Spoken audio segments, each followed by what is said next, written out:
So in this video, we talk about the transmission section of the standard surface shader. Let's create a new standard surface shader and assign it to the bottle and the glass objects. And open up the network editor.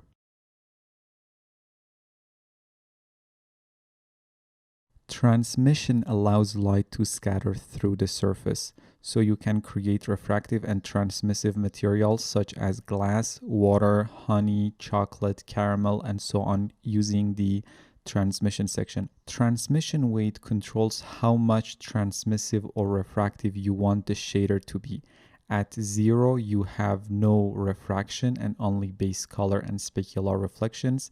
And as I increase the transmission weight, we start adding more and more refractive or transmissive quality to this surface. At transmission weight of 1, we have a fully refractive surface and the base color and weight will be ignored and becomes grayed out. That is because standard surface follows energy conservation law. To control how sharp or rough the surface is, you would use the specular roughness. Right now it's set to 0.2, so we get this frosty glass. To get it to be even frostier and rougher, you can increase the specular roughness, and to make it sharper and less blurry, decrease the specular roughness. And this will result in sharper refractions as well as sharper specular reflections. Set it to something like 0.02 for now. If for any reason you want to have rougher or sharper refractions compared to the specular reflections, you can increase or decrease this extra roughness parameter in the transmission section. Right now, the specular roughness is set to 0.02, so we get sharp reflections and refractions.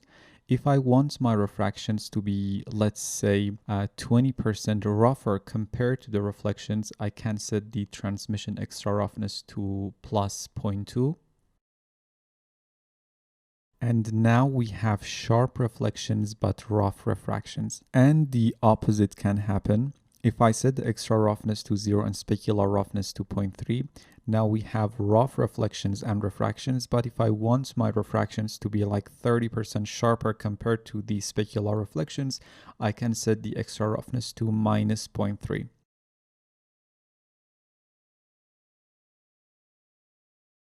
But normally you want the extra roughness to be 0, so both the specular reflections and refractions are having the same roughness. It's a handy option to have, so set the extra roughness to 0 for now and specular roughness to 0.02. The next important parameter for transmissive materials is IOR, or index of refraction. In the previous lesson, I talked about IOR and how it both controls Fresnel reflectivity and index of refraction. So IOR here controls how much light rays will bend as they enter a medium. This value is 1 for vacuum, so the light won't bend in vacuum. 1.33 for water. 1.52 for most household glasses, 2.41 for diamond. You can find IOR values for different transmissive materials on the internet, and you can use these presets that Arnold provides as well. As we are dealing with glass, let's use the glass preset for now. Then we have transmission color, which controls the color of the light when it passes through a transmissive shader. Let's use a very unsaturated greenish blue color with the RGB values of 237, 255, and 252. Transmission color filters the refraction according to the distance traveled by the refracted ray. The longer light travels inside a mesh, the more it is affected by the transmission color. Therefore, for example, green glass gets a deeper green as rays travel through thicker parts. Naturally colored glass has different shades of a color based on its thickness. Thinner parts will be tinted lighter and thicker parts will have darker shades of that color. Right now we see a uniform green color throughout our geometries, and that is because the depth value here is set to 0 centimeter. Depth controls the depth into the volume at which the transmission color is realized. Increasing this volume makes the volume thinner, which means less absorption and scattering. It is a scale factor so that you can set a transmission color and then tweak the depth to be appropriate for the size of your object and control how the transmission color affects the thick and the thin parts of your objects. So if we set the depth to something like 2 centimeters, now we get different shades of green on our objects. And as we start to increase the depth value to 3, 5, and let's say 10 centimeters, now because the refracted ray needs to travel much farther through the object before becoming this green, therefore that green color would be less and less visible. For now, set the depth to 0 and transmission color to white.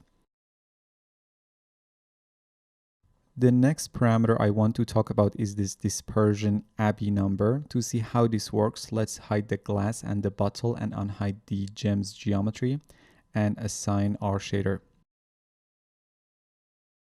Dispersion ABI controls how much the index of refraction varies across wavelengths. At 0, which is by default, it is turned off, and the lower the value, the more dispersion the shader would have.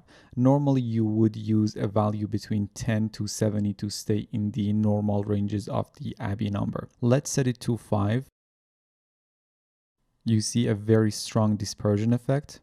Let's try 10 and see what we get.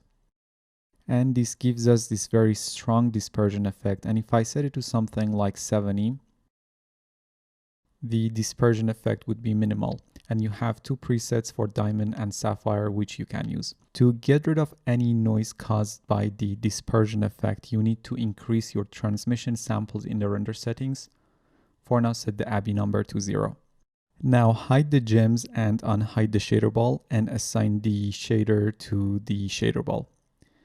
Next, we have scatter, which allows you to simulate subsurface scattering for refractive objects and can be used to create shaders for high viscous liquids like honey, caramel, chocolate, jam, or surfaces like ice or opalescent glass. Let's set the scatter color to this burgundy color with the RGB values of 69, 15, and 13. For these to work, we need to have a depth distance bigger than 0. Let's set it to 0.05 centimeters.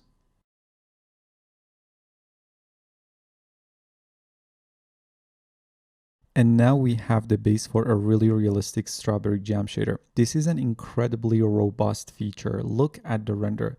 The thinner parts of the shader ball look more refractive, and as the mesh gets thicker, it loses that transmissive quality and becomes more solid, but with subsurface scattering. As you increase the depth distance, this ratio will change, and even thicker parts tend to be transmissive, and only the thickest parts look solid with subsurface scattering.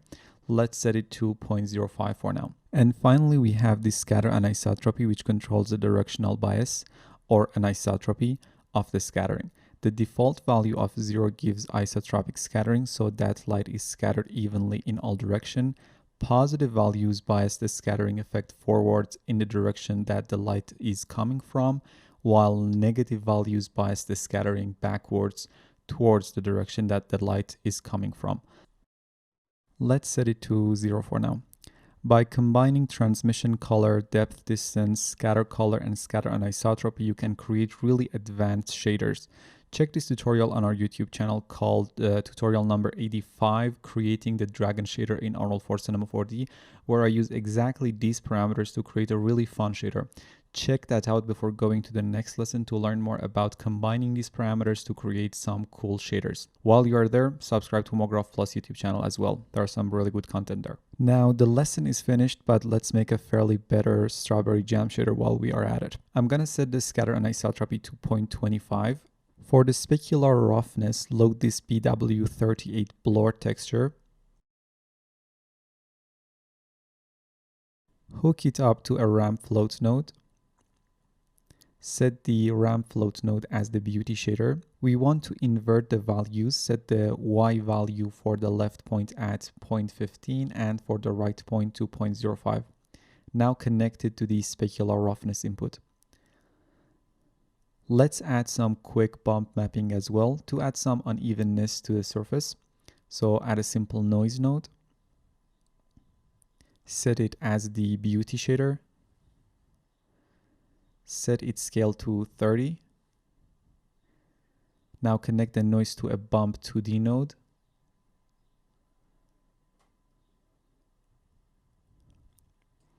Set the bump height in the bump 2D node 2.25 centimeters.